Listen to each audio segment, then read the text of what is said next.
አብዛኛውን ጊዜ ከውጪ ከሚመጣ ችግር በላይ የሚጎዳን የራሳችን ግንዛቤ እንደሆነ ታውቃላችሁ።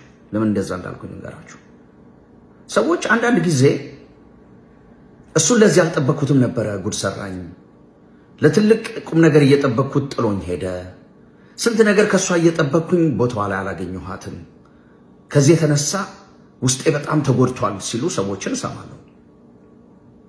ዛሬ ግን አንድ ቁም ነገር ልንገራችሁ። እነዛ ሰዎች እኮ እኛን የመጉዳት አቅም ኖሯቸው አይደለም እኛ የተጎዳ ነው።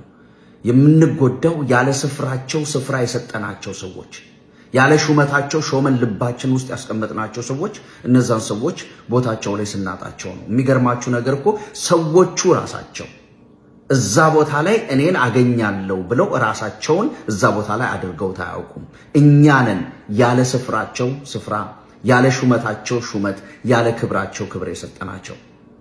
ስለዚህ ላለመጎዳት የራሳችንን ግንዛቤ ነው ማስተካከል። መልካም ቀን ይሁንላችሁ።